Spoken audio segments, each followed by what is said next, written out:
everyone! Paimon even dreamt of making the film last night. If Paimon remembers right, we're meeting at Hotel de Boer. Let's get going! Ayaka! Yoimiya! You're already here! Good morning. Xavier said yesterday afternoon went well. Yeah, and how about you, Ayaka? What were you up to yesterday? After we split up, Ayato went to see Udex Nervillette at the Palais Mermonia. I was originally thinking of going with him, but he said he could manage it himself. He told me to go see the sights around Fontain and to enjoy the local culture. So I rode the aqua bus with Yoimiya and visited the opera house on Aranias Island. Yeah, you wouldn't believe what we saw there! 2 mechanical puppets that were dancing together! You've already seen them, right? Yeah, those two! Amazing, aren't they? We sat and watched for quite a while. It was mesmerizing. Like we could keep watching them forever. Oh, it was the same for us the first time we saw them, too! Afterwards, we went swimming at the beach! Well, diving, to be exact. It was the first time I ever breathed underwater! I held Ayaka's hand and we counted down together. 3, 2, 1, and then splash! We were beneath the waves. At first, I didn't dare to open my mouth. But once I couldn't hold my breath any longer, I decided to take a big breath in. Turns out the water wasn't as salty as I imagined. It didn't really taste like anything at all. Before I knew it, I was breathing like normal down there. It was an amazing feeling. Ayaka said I was too nervous and needed to loosen my grip. She got used to everything way faster than I did. I knew that the Traveler could do it, so I had no doubt we could do it too. That helped me feel at ease as soon as we dove in. The underwater world in Fontaine truly is beautiful. I love seeing the romaritime flowers blossoming underwater, like little candles lighting up the streets at night. Yeah, and there were so many creatures that we've never seen in Inazuma. Like those fish that shimmer like a sword blade. Whoosh! Oh, and those big fish that call when they see people. Ooh. Oh, you mean Hunter's Rays and Blubber Beasts! I just love the name Blubber Beast. Just wait till Pops and the others hear about this. They probably won't believe a word I say. Yoimiya was down there for quite a while. It was dark before we finally rode the aqua bus back to the city. I figured she'd want to sleep in today. Yeah, even I was worried that I wouldn't be able to get up. I still felt like I was drifting in the waves when I went to sleep last night. But as soon as I woke up today, I remembered that we'd all be shooting a film together, and I was ready to go. Speaking of the film, where's everybody else? My brother and Xavier were speaking to the restaurant owner about using the place as a filming location. They should be here soon. As for the others, We're here.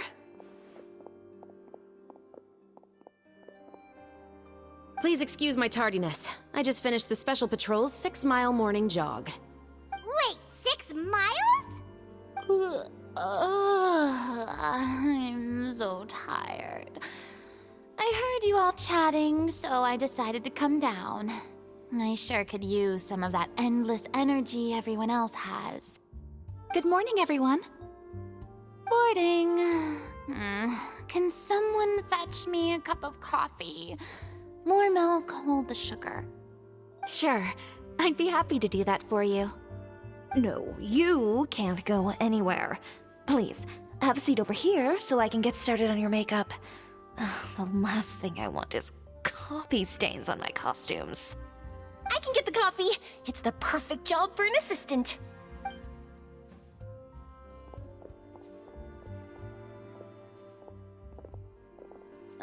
So much energy. Seriously, what's her secret? Oh, Yoimiya's always like that.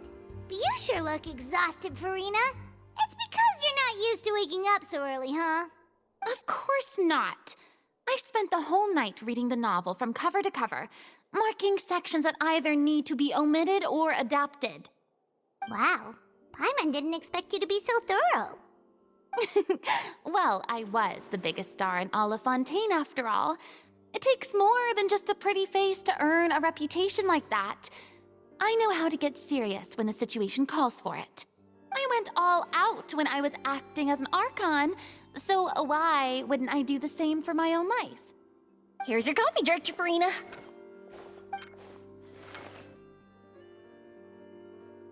Oh, thank you.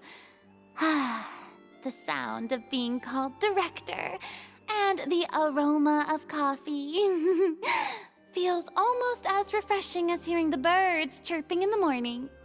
Ah, it seems everyone has managed to arrive on time.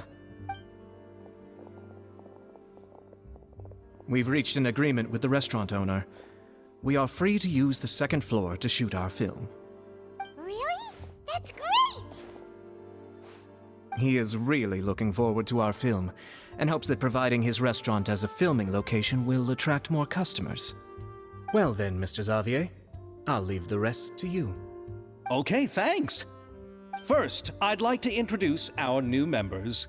This is our prop manager, Veronique. She'll be in charge of all the film's props and items. And this is Bonneau, our lighting technician. He'll be in charge of lighting and illumination to set up each scene's atmosphere. Wow.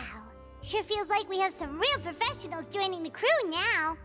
First of all, please allow me to first express my sincerest gratitude to everyone in the crew. When my investor informed me yesterday that he wouldn't be able to provide the funds, I really thought that this was the nail in the coffin for this film. I had no idea that I'd find so many people willing to help me on such short notice. Thank you. Thank you all from the bottom of my heart. No need to be so cordial, Mr. Xavier. We're all honored to be a part of this. Your works made a profound impression on me when I saw them back in Inazuma. I am sure that someday, this film will be remembered as a prime example of cultural exchange between Fontain and Inazuma. Yes, the story is the reason I agreed to join.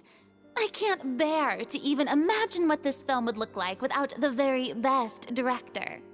Anyway, I would like to make a promise to everyone that as the producer of this film, I'll do whatever I can to ensure that everything goes as smoothly as possible. This is not just my film. It also embodies the thoughts and feelings of every person here, as well as the endless effort we are about to pour into it. So, without further ado, the Two Musketeers will officially begin filming now! You may take it from here, Director Farina. All right, listen up, everyone. The first scene takes place when the two young musketeers are living at the Baron's home, still unaware of all that is about to happen to them. We'll need props and lighting to set the scene. Our lead actors can go get their makeup done, and extras, please take this time to go over your positions. Whoa. Seems Farina's really kicking things into gear as the director. Is everyone clear? I don't want anyone traipsing around the set like umbrella finches. All right, cameras will start rolling as soon as the set is ready. Let's make a film that'll make some serious waves in Fontaine. Not the kind of waves that drown people. I mean, the good kind of waves. Seems like she's still a bit traumatized by that. Anyway, let's go see if there's anything we can do to help.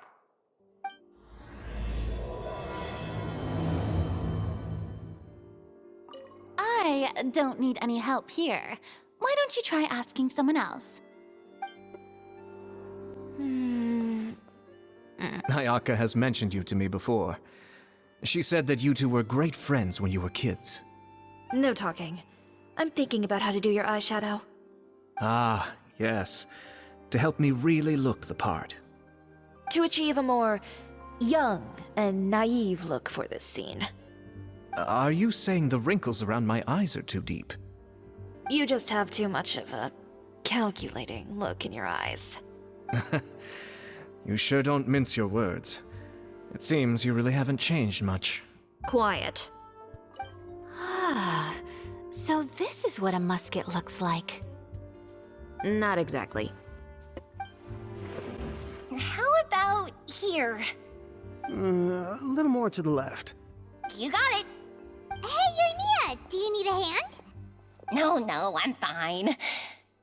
doing the lighting is kind of like designing a fireworks show. It's interesting to imagine what kind of atmosphere the lights will create. I heard that the Traveler will be operating the camera and Paimon will be the clapper loader, right? Those roles are just perfect for the two of you. Really? Is that because it'll be easy for Paimon to hold the clapperboard while flying? Well, sure, there's that, but that's not exactly what I meant. I just think that after all your journeys together, you two must have developed a super close bond and just naturally know how to work with each other. If I'm not mistaken, the director will want the cameras rolling as soon as the clapperboard goes clack. Oh, I see! It's amazing to see the magic behind filmmaking. Yoimiya, we need lights over there, too. Oh, on it! I've got to get back to work. Chat with you later. Oh, it's exciting to see so many people working together to bring the film to life. Seems like Yoimiya's really getting into it. But she was right. We do have a super close bond, don't we? Paimon's really happy to hear that. So, this is a real musket? No, it's just a prop weapon. Not bad. Have you seen a real musket before? Only in books and newspapers. I made this one based on the relative shape and proportions I saw in reference images. When we're filming, some special gunpowder will be applied around the muzzle, which will help create the flash and smoke effects of a real gun being fired. Which means it'll be up to the actors to portray the recoil. That's right. The sound effects for gunshots will also be added in post-production. Thank you, Veronique. I think I know where to start now. However, the musket's gears and firing pin could still use some work. Adding some wear on the metallic components will make them appear more realistic. Also, be sure to rub the muskets with some oil each time before we start shooting. That'll give the impression that the firearms have been well maintained. Good point. You seem to know a lot, Miss Chevreuse. I assume you use these types of firearms on a regular basis? Yes, I perform routine maintenance on my weapons every day. Just like we as people need to eat and sleep, muskets need to be cleaned and maintained. I also perform similar care for my sword every day, and familiarize myself with its shape and weight, to the point where it feels like a natural extension of my body. Yes, this way, our weapons will never betray us in the heat of battle. Yes, well said. It seems we have the same philosophy on this topic. Oh, sounds like they found a common interest to talk about. Though these props differ from the muskets I use, I can still give you some pointers. Good. I look forward to your instruction. First and foremost, never point the weapon at anyone, regardless of whether it's a real or prop weapon or whether you're holding it or it's on the table. This holds for any time when you're not actively engaging an enemy. Okay, understood. When aiming the musket, extend your arm so that it's level with your shoulder and use your eye to look down the weapon's sights. Like this? Not bad. Now, try saying your lines. This is the end of the road for you. Good. Now turn your body a little. That way, you'll give your enemy less of a target to work with. And relax your shoulders. Here, allow me to demonstrate. This is the end of the road for you. Huh. Excuse me, Miss Chiori. Director Farina, there's something I wish to discuss with you. Oh? What is it? Like this? Yes, much better. What do you think? I do see your point. But are you sure you wish to do this? I believe it would be most fitting. Well, if you insist. All right, I understand. Miss Ayaka, Miss Chevreuse, could the two of you please come over here? Huh? What's going on? Are we gonna start filming now? Let's go see. What is it? I have a question for you, Miss Chevreuse. Would you be willing to play the role of a musketeer? What? To clarify, I would like to turn over my role to Miss Chevreuse. But brother... Don't worry, Ayaka. I actually view this as a good thing. I was becoming troubled trying to set aside some time to speak to the staff at the Palais Mermonia. I would like to have some conversations about the cultural exchange between our two countries, and I've heard that the bureaucratic process here can get rather complicated. Now, I will be able to focus on my work. Besides, you also know that I'm not really one for public performances. Are you really sure? From a director's point of view, I also felt like the relationship between the two musketeers in the original story could be improved. The older brother in the story plays the lead role with his overbearing character, but this causes his character to overshadow that of his sister, and the theme of the two supporting and relying on each other isn't conveyed very well. But if we were to change the siblings to two sisters of a similar age, then that aspect of the story might come through more clearly. Also, I've seen you instructing Ayaka. That cold and dignified personality is exactly what we need for the older musketeer. Of course, even with all these insights, the decision should still be made by Miss Chevreuse. Chevreuse mentioned that she really likes the story, right? Paimon bets that she'll take the role. All right, I'll take the role. Good. It's decided then. I'll get started on making edits to the script. We'll also need to make some immediate adjustments to the lighting, props, and costumes. I have a feeling that our adaptation will be even better than the original story. You're doing a great favor for me, Miss Chevreuse. You have my gratitude. Don't mention it. I like this character, so if anything, I should be the one thanking you. Well, since my brother is the one who brought up the idea, I suppose there's no need to worry. Let's go, Miss Chevreuse. I look forward to working with you. Please, just call me Chevreuse.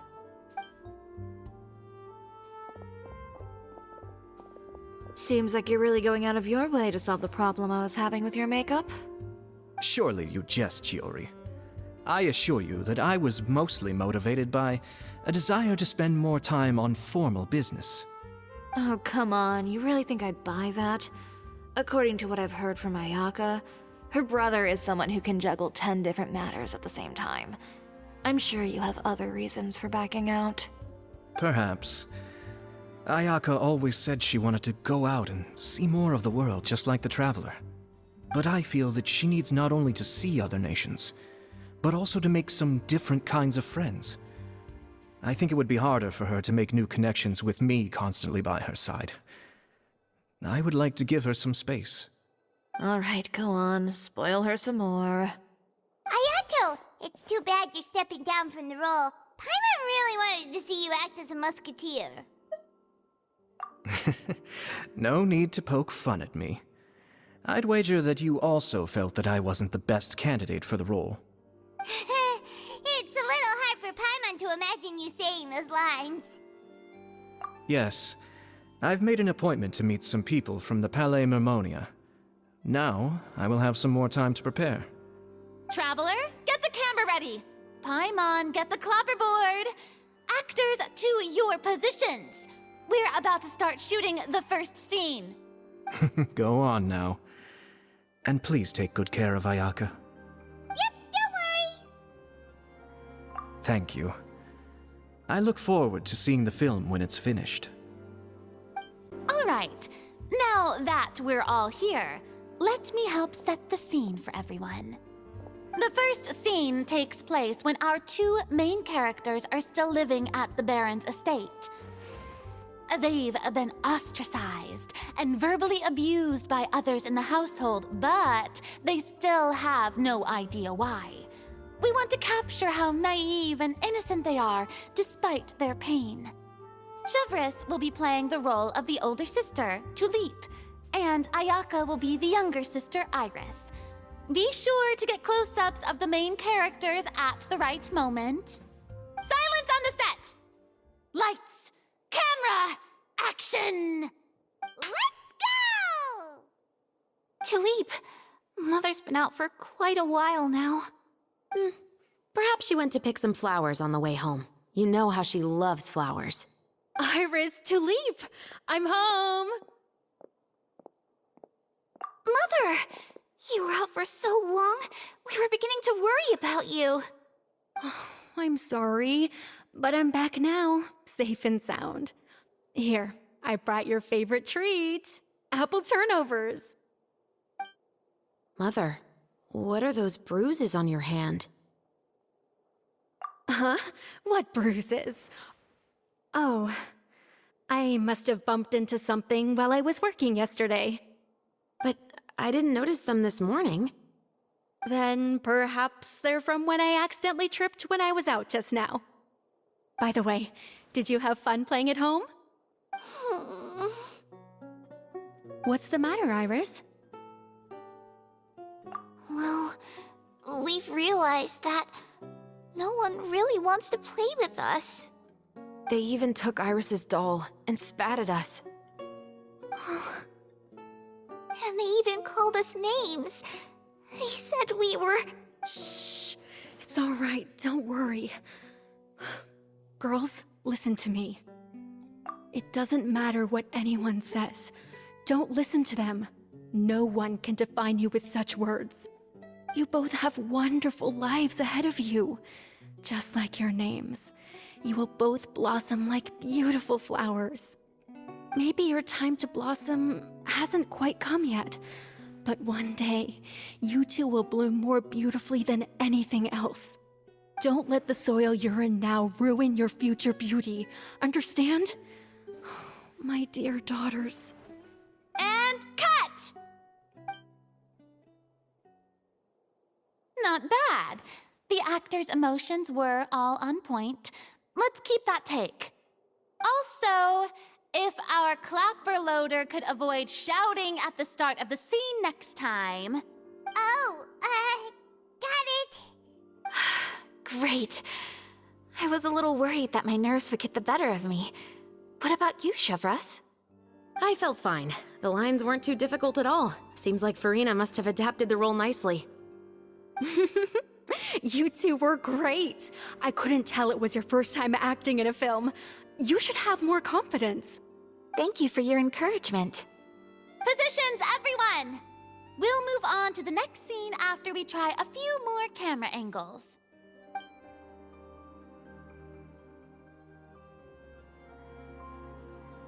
This scene is when our two characters return home, only to discover their mother has been murdered.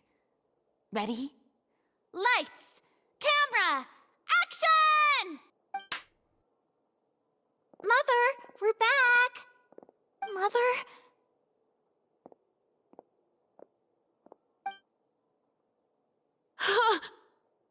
What's wrong, Tulip? Iris, stay away! Huh? Why? What's... Mother! Mother... She's...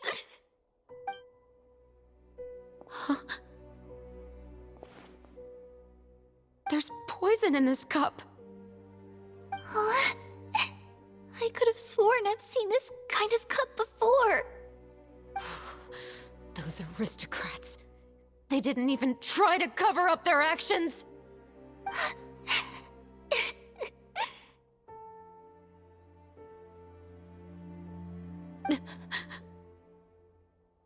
Iris, we need to leave this place. Leave? But now that Mother is gone, where can we even go? Anywhere. All I know is that we can't stay in this house. But are we just going to let them get away with this? We'll have our revenge, I promise you. Just not right now.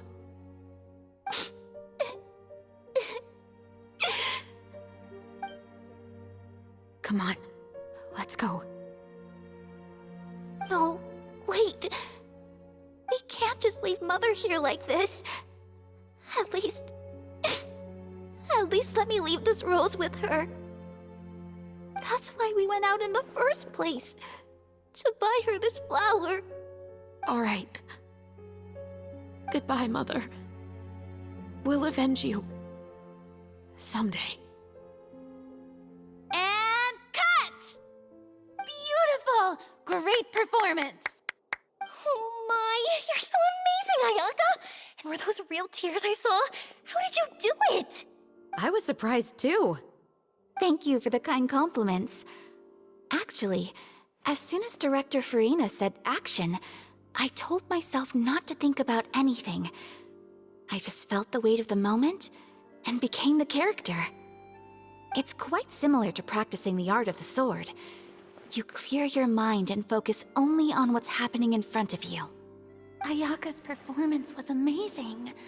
Have I discovered an acting prodigy? Pipe down, everyone! We need to move on to the next scene!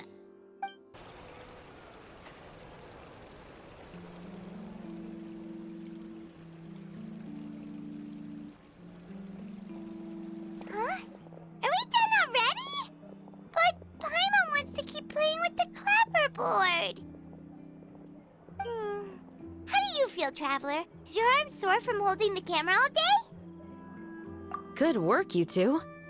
You too, Chevreuse. You were quite the actress today. I've read this novel many times before. I have a good grasp of my character's mindset.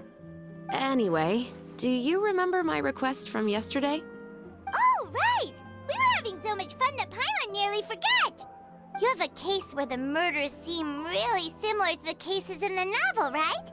So, how are they similar exactly? In the story, the main characters grow up to become two musketeers, always using their guns to carry out their revenge. And on each of the victims, they place a rainbow rose as a signal that they've returned. Yes, that's correct. We found rainbow roses just like in the novel. Seems like you're connecting the dots now. Oh, that does sound pretty concerning. Especially after seeing the script today. Oh, now Paimon can't stop wondering what kind of ulterior motive the murderer might have. What do you think, Traveler? You're smart. Paimon wants to hear your thoughts. Good. On behalf of Fontaine's Special Security and Surveillance Patrol, thank you for your dedication to justice. There's no time to lose. We should start investigating right away. Follow me. Huh? Right now? But we just got done filming all day. Paimon's so tired. The most valuable intel always comes after nightfall. They are like small, remote islands in the middle of the sea. If you don't stay vigilant, you will pass right by them in the fog. That's how one of my favorite books always puts it, at least. Oh, where are we going right now? Let's start by checking out some workshops that sell mechanical components. If the culprit is making their own weapons, it's very likely that they'll visit those sort of places. Welcome to Le Show's Clockwork Workshop. How can I help you? Hello. I'd like to know if anyone has purchased some special components lately. Special components? Sorry, could you be more specific? I mean the kind of components that aren't typically used for clockwork toys, but for firearms. Huh? For firearms? No, we don't sell those sort of things here. Don't misunderstand. I'm not here to cause any trouble. We are merely investigating a case, and we're hoping that you could cooperate. Well, to be completely honest, I'm not even sure what kind of components that would entail. Has anyone ever purchased components here as an individual rather than on behalf of an organization? We have a lot of customers who buy toys, but those who buy components are all regular customers who buy in bulk on behalf of their organization. Is that so? I understand. Thank you for your cooperation. You're welcome. It's the least I can do. Oh, hey, Chevreuse. Run out of oil for your musket again? Hello, Estelle.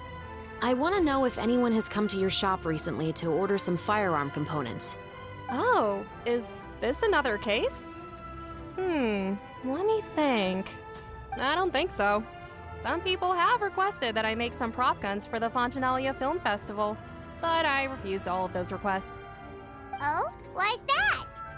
Because there's no profit! I only make things here that can do some real heavy lifting. I don't have the energy to make some new molds just for the festival. Then has anybody come specifically looking for mechanical components? Well, I usually sell off my scrap to the Fleuve Cendre. I don't typically give them to one specific person. I understand. Thanks for your cooperation. Don't mention it. Always happy to have the Musketeers' patronage. Seems like we haven't found any leads to go off yet. Yeah, unfortunately. Alright, let's head to Fictionally next. Huh? Are you sure? People might not be so thrilled to see the captain of the special patrol there. You think so, huh? Then I guess you don't know. Huh? Know what? That I grew up in Fictionally.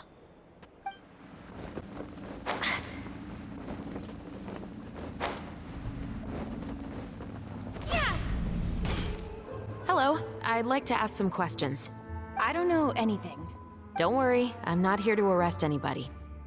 You say that now. It's the truth. Here, take this as my guarantee.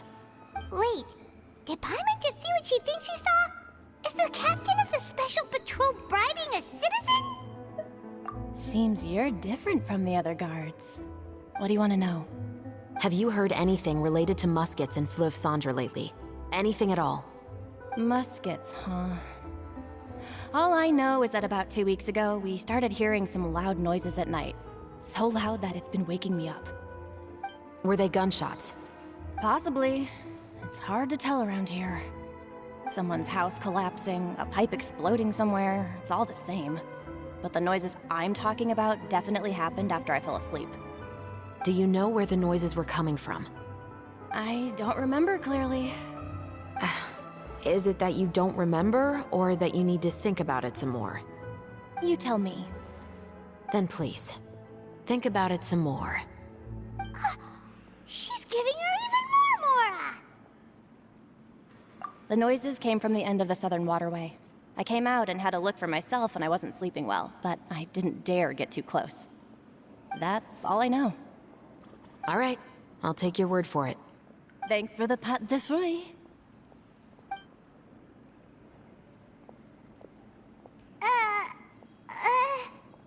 No need to be surprised.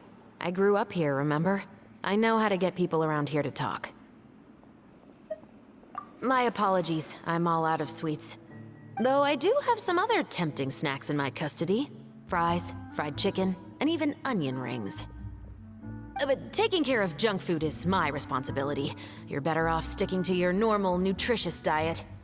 Now then, let's keep going. What's all this? Some broken planks and barrels, as well as some liquor bottles? Yes, but have a closer look, Paimon. Hmm? Even though somebody has purposefully tried to clean them up, these are obviously marks from musket bullets. In other words, someone was here trying to improve their shot. They were using the barrels and bottles for target practice. Could it have been the killer? Your guess is as good as mine. Although many people at Fictionally own guns, few hide the fact from others. And even fewer would go to such lengths to hide markings from practice shots. Anyway, let's go. There might be more to this. It's been a while, Tetro. Please, just get on with your request. I want to know if you've heard anybody talking about muskets lately. Information isn't free, you know.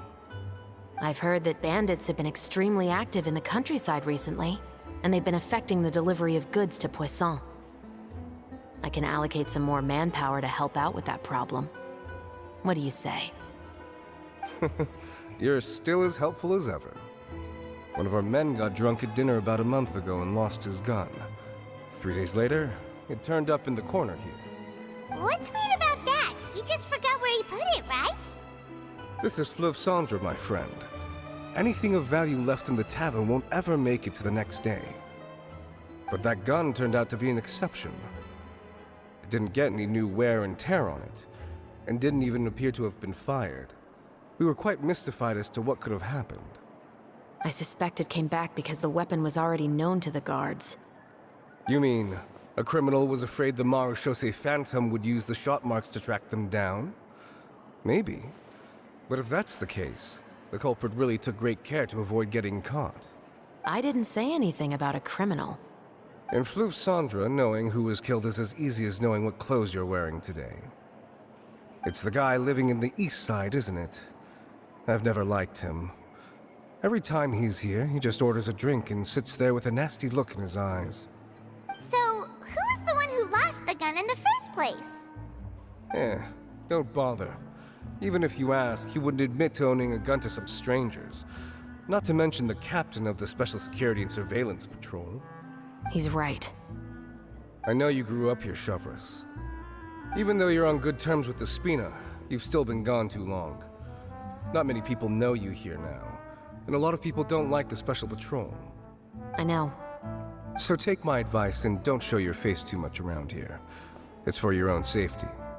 I'll come and go as I please, and I'm afraid I'll be appearing more often due to my work. All right. Don't say I didn't warn you. Seems like that's all we'll be able to uncover for today. Paimon feels like we managed to learn a lot more here than up on the surface. Yes. Assuming that everything we found is indeed connected to our suspect, then their timeline was probably something like this. A month ago, our suspect found a gun and took it home to disassemble it. Once he'd figured out its mechanics, he brought it back. In the following weeks, he used some parts to create his own makeshift musket, and took it to the Fleuve Sandra for target practice. Then, a few days ago, he found his target and carried out the murder. Once the deed was done, he left a rainbow rose on the body, just like the scene in the novel. That all makes sense to Paimon, but we're still no closer to figuring out the killer's identity. The deceased was a resident of Fleuve Sandra. It's said that he was a poor, solitary man. Yeah, that's also something I'm trying to figure out. If we are indeed following the novel, and there's a story behind the murder, then this murder should be an act of vengeance. But according to our investigation, the deceased didn't have any enemies. He was no saint, but no one's heard of a rival who hated him enough to shoot him dead, much less care to leave a rose on his body. What message is the killer trying to convey, and to whom exactly? We've thoroughly investigated that possibility. He claims to have spent the whole day at the Opera House on the day of the murder, and the staff there have confirmed his account. Okay, so he has an alibi. Not only that, he lacks a credible motive as well. He has a family of his own, and both of his parents are still alive. I've looked into his records. He was adopted at the age of 6, and all the proper procedures were followed. There are also records of him at an orphanage before then. In the story, the mother of the 2 musketeers was murdered after the children turned 10. Of course, he could have changed the children's ages, but I don't want to assume anything without evidence. More importantly, I've also had a chat with him in person. He didn't seem like the kind of person who would pull the trigger to kill a man. Then, what should we do now? We have all this new information, but it doesn't help us move forward. Investigations take time. I didn't expect us to catch the culprit in just a single day. How about this? Let's spend the next few days filming with the crew. We can continue the investigation once we're done with the film. I'm sure that given time, new leads will present themselves. Wait, but weren't you saying intel is like small, remote islands in the middle of the sea just a moment ago? Wouldn't you just miss them if you were to stop looking? Ah, but the book had more than one reference to the islands, Paimon. Oh? What else did it say then? As long as you spend enough time sailing through the fog, you'll eventually come across an island.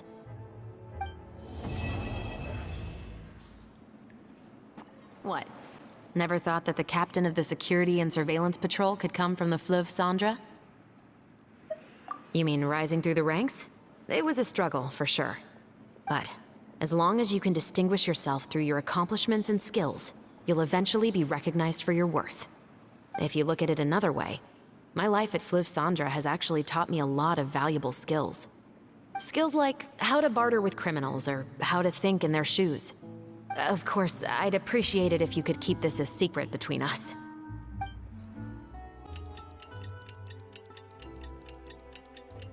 It's filming time again! Our schedule is jam-packed for the next couple of days, too. We've got so many different locations and sets to cover.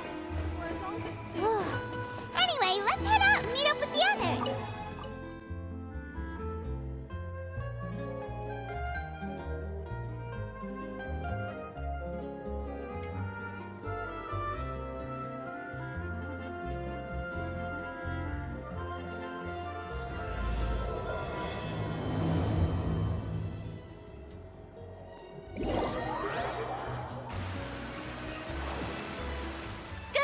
everyone. We're looking to wrap with our two main ladies today. I can already smell our success. What do you mean, looking to wrap?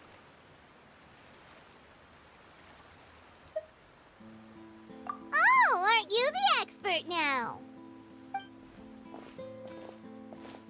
This upcoming scene is the two Musketeers' final confrontation with the Baron. There will be quite a bit of action, but no choreography beyond what we've already rehearsed. Anyway, get ready. Lights, camera, action! The view is beautiful tonight. It reminds me of that fateful night 10 years ago. And now that I've said it, I can even make out the faint fragrance of herbal tea in the air. Enough, villain! It's time that you pay for the death of our mother!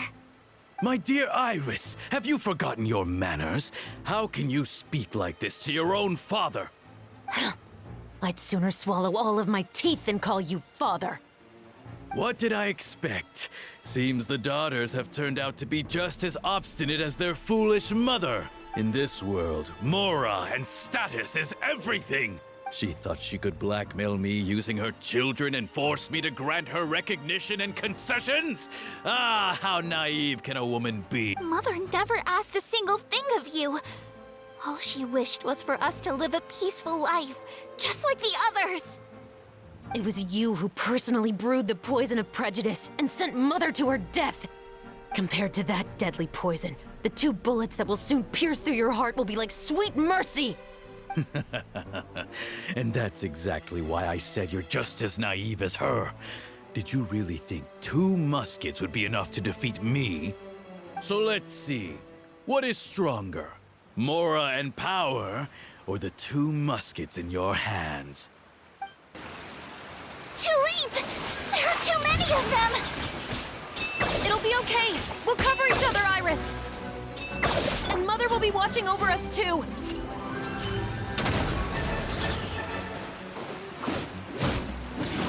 Ah! You've lost. To think I'd lose to my own 2 kids. We are no children of yours, and we'll never call that place our home. Then tell me, what did you do all this for? You lost your mother, and will soon kill your father as well. What will you gain in the end, other than sentences for your crimes? We will gain our long-awaited justice.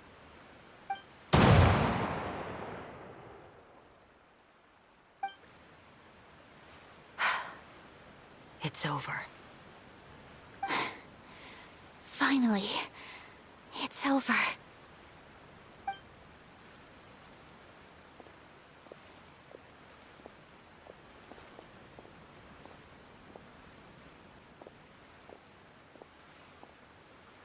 So, where will you go now, Tulip? I'm not too sure, Iris. Maybe somewhere with lots of flowers? After all, Mother always did love going where the blossoms were. What about you? I want to go visit Mother's grave. Yeah, that's not a bad idea. Huh? Tulip, look! What is it? It's Mother's favorite. The rainbow rose. Look, it's blooming again.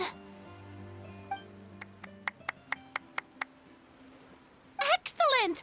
That was beyond mesmerizing. Even I didn't expect this scene to go so well. And we got it in a single take. All right, everyone. We've got a wrap for Tulip and Iris. Congratulations, Ayaka and Chevreuse! Thank you. I didn't expect our parts to wrap so quickly. I wish I could savor the experience for just a bit longer. Paimon totally understands. Paimon's not ready to say goodbye to the clapperboard either. Filming has really been a lot of fun. You were great too, Chevreuse. The way you said, long-awaited justice. It gave Paimon chills! That is indeed my favorite line in the whole book. I still remember trying to act it out in my room the first few times I read it. Whoa! Paimon would have never guessed you're that type. Who doesn't like stories where the guilty are punished and justice prevails over evil? Don't forget, I'm the captain of the Special Security and Surveillance Patrol. Captain, I have something urgent to report. Please excuse me, everyone. I'll be back in just a moment. It's okay, don't worry about us.